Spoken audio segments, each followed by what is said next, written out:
نحمده ونصلي على رسوله الكريم اما بعد فاعوذ بالله من الشيطان الرجيم بسم الله الرحمن الرحيم رب اشرح لي صدري ويسر لي امري واحلل عقدة من لساني يفقهوا قولي۔ اللہ تعالیٰ کا لاکھ لاکھ شکر ہے جس نے ہمیں انسان بنایا، دنیا کی تمام نعمتیں ہمارے لیے پیدا کی، زمین و آسمان اور ان میں پائی جانے والی تمام چیزیں انسان کے لیے مسخر کی کہ انسان اپنی ضرورت کے مطابق ان چیزوں سے جیسے چاہے حدود کے اندر رہتے ہوئے فائدہ اٹھائے۔ پھر اس کا ہم پر بہت بڑا احسان ہے کہ اس نے ہمیں مسلمان بنایا۔ مسلمان اس شخص کو کہتے ہیں جو دین اسلام پر ہو، اور اسلام کا معنی ہے پیس، امن۔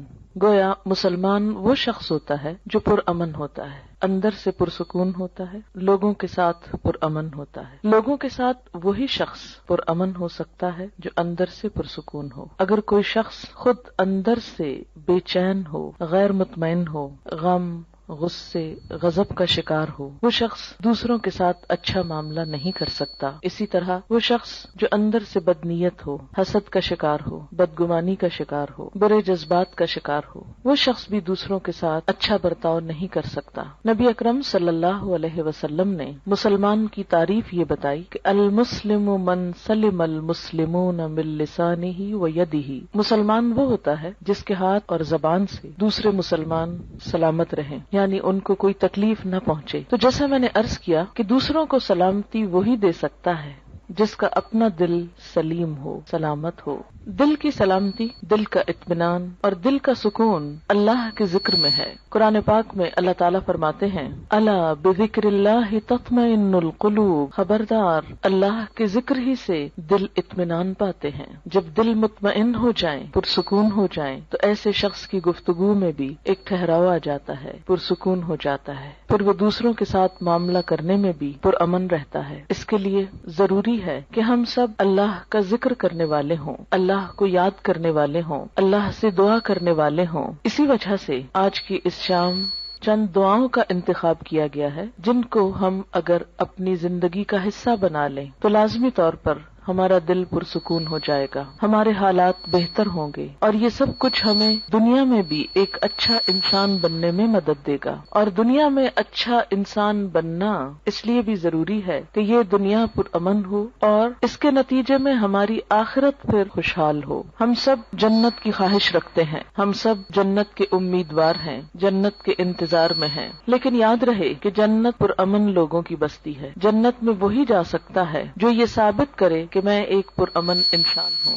دنیا میں بھی جو انسان خود پرامن طریقے سے نہیں رہتا اور دوسروں کی جان، مال، عزت، آبرو پر حملہ کرتا ہے یا ان کو نقصان دیتا ہے، تو ایسے شخص کو معاشرے میں کھلم کھلا چھوڑ نہیں دیا جاتا۔ دنیا میں بھی ایسے شخص کی جگہ جیل خانہ ہوتی ہے۔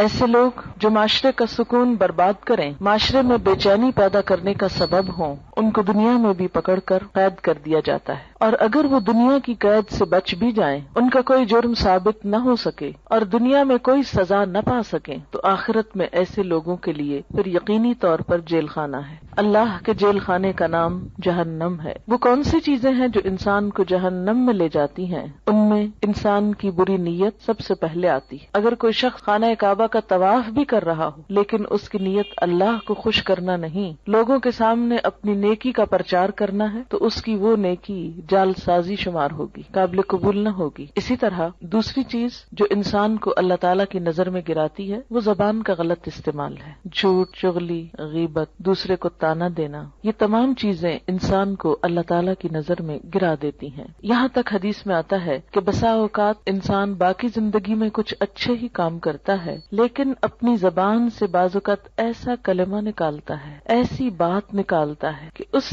ایک بات کی وجہ سے وہ جہنم کی گہرائیوں میں جا پہنچتا ہے۔ ازواج مطہرات میں سے ایک نے دوسری کے قد کے بارے میں کچھ اظہار خیال کیا کہ فلاں تو ٹھنگنی ہے، ٹھنگنی کہتے ہیں جس کا قد چھوٹا ہو۔ آپ صلی اللہ علیہ وسلم نے یہ لفظ سن لیا، آپ نے فرمایا تم نے اتنی سخت بات کی ہے کہ اگر اسے سمندر میں بھی ملا دیا جائے تو اس کا پانی بھی کڑوا ہو جائے. لیکن ہمارے عام طور پر ماحول میں اس قسم کے تبصرے کسی کے ناک پہ، کسی کے جسم پہ، کسی کے قد پہ، کسی کے رنگ پہ، کسی کی چال پہ، کسی کی لباس پہ کس قدر عام ہے. اور کبھی ہم نے منہ سے ایسے غلط لفظ نکالتے ہوئے سوچا بھی نہیں کہ ہم کوئی بری بات کر رہے ہیں. ہم کہتے ہیں تو کیا ہوا، وہ ایسے نہیں ہے، میں کوئی جھوٹ کہہ رہا ہوں، اور یہ کہہ کر اپنے آپ کو مطمئن کر لیتے ہیں اور پھر رواں تبصرے شروع کر دیتے ہیں. عام طور پر گفتگو کا موضوع لوگ ہوتے ہیں اور لوگوں کے ظاہر پر، حالت پر، شکل و صورت پر زیادہ تبصرے ہوتے ہیں. ان تمام اخلاقی برائیوں سے بچنے کے لیے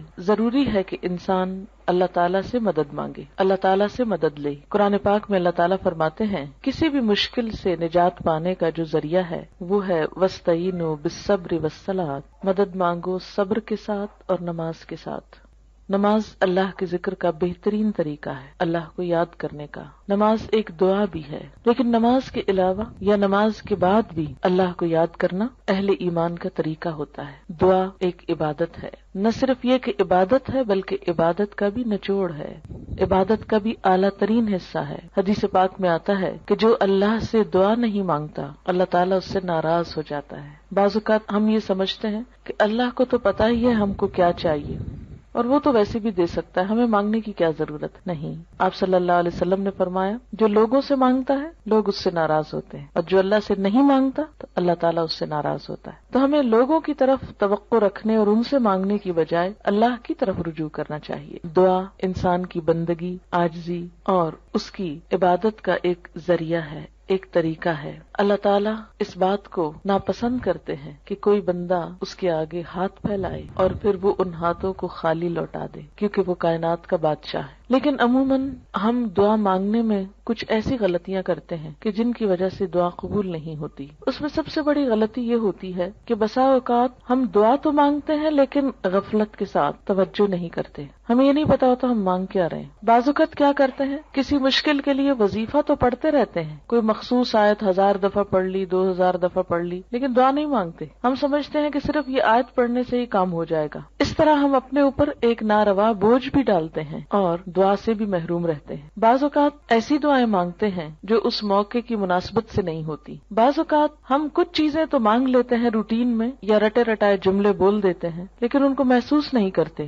اور بعض چیزیں ہماری ضرورت کی ایسی ہوتی ہیں کہ جن کو مانگنے کا ہمیں سلیقہ ہی نہیں آتا کہ وہ بھی مانگنی چاہیے. اس لیے وہ تمام چیزیں ہم مانگیں جو نبی صلی اللہ علیہ وسلم نے مانگی. وہ کیوں، کس لیے؟ اس لیے کہ آپ ہمارے لیے ایک بہترین نمونہ تھے. آپ کی دعائیں بھی قبول ہوئیں، آپ کے مانگنے کا طریقہ بھی ہم سے زیادہ بہتر تھا، اور آپ نے وہ تمام چیزیں مانگی جو مانگنی چاہیے اور جو ہمیں بھی اپنی زندگی میں مانگنی چاہیے.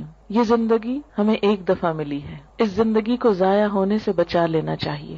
دوسرا چانس نہیں ہے. اگر آج ہم نے اپنے وقت اور اپنی زندگی کی قدر نہ کی اور کچھ چیزوں سے محروم رہ کر دنیا سے چلے گئے تو یہ محرومیاں مستقل ہو سکتی ہیں. اس لیے عقل مند شخص وہی ہے جو اللہ سے مانگتا رہے. دعا انسان کی کوششوں میں ہونے والی کمی کو بھی پورا کر دیتی ہے. ایک شخص جو مانگتا رہتا ہے وہ اگر عمل میں کچھ کم بھی ہو تو دعا عمل میں آگے بڑھاتی ہے، اور اگر پھر بھی کمی رہ جائے تو اس کمی کو پورا کر دیتی ہے. ہماری کچھ دعائیں تو مانگی ہوئی فوراً پوری ہو جاتی، کچھ ایسے ہوتی ہیں کہ جو پوری نہیں ہوتی لیکن ان کے بدلے کوئی آنے والی مصیبت ٹل جاتی ہے. آپ صلی اللہ علیہ وسلم نے فرمایا کہ ایک طرف سے دعا اٹھتی ہے اور دوسری طرف سے مصیبت آ رہی ہوتی، وہ دونوں آپس میں جھگڑنے لگتی ہیں.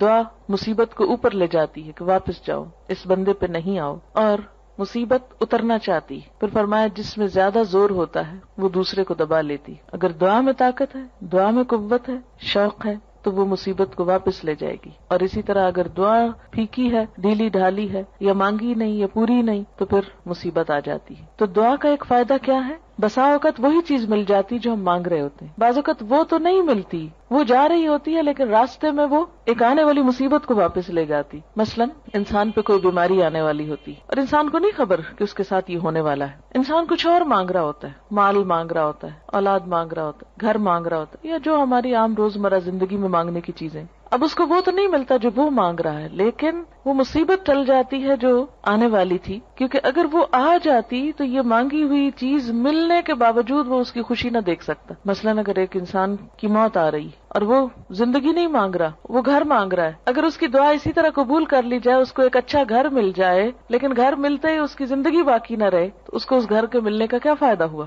کوئی فائدہ نہیں، کیونکہ وہ تو زندہ ہی نہ رہا. اس لیے اللہ تعالیٰ کو زیادہ بہتر طور پہ پتا ہوتا ہے کہ اس وقت ہماری ضرورت زندگی ہے یا گھر ہے، مثلاً یا صحت ہے یا اولاد ہے. بعض اوقات انسان اولاد کی دعا کرتا ہے، بیٹے کی دعا کرتا ہے، جو ہمارے معاشرے میں عام طور پر ہے، لیکن اللہ تعالیٰ وہ نہیں دیتا، اس کے بدلے میں کچھ اور دے دیتا ہے جو اس سے زیادہ انسان کی ضرورت ہوتا ہے. تیسرا طریقہ یہ ہوتا ہے کہ جو کچھ انسان مانگتا ہے وہ نہ تو وہ ملتا ہے، نہ مصیبت ٹلتی ہے، بلکہ آخرت کے لیے جمع ہو جاتا ہے، انسان کی نیکیوں میں بدلتی جاتی ہے دعا. کوئی مانگی ہوئی دعا ضائع نہیں جاتی. یہ یاد رکھیں کہ دعا ایک ایسی نیکی ہے جو ضائع نہیں ہوتی، وہ اپنا اثر ضرور رکھتی ہے. کچھ کام تو ایسے نا جو ہم کرتے بھی رہے تو ضائع ہوتے جاتے ہیں، کوئی نتیجہ ہی نہیں نکلتا. مثلا دنیا میں کئی ایسے بزنس ہوتے ہیں، انویسٹ کرتے ہیں لیکن اس کو کوئی فائدہ نہیں ہوتا، الٹا نقصان میں جاتے ہیں. لیکن دعا ایسی انویسٹمنٹ ہے جو ضائع نہیں جاتی. آپ مانگتے چلے جائیں، اگر دنیا میں کچھ نہیں بھی ملا تو آخرت میں اس کے بدلے میں اتنا کچھ جمع ہو جائے گا کہ وہاں جا کر انسان تمنا کرے گا،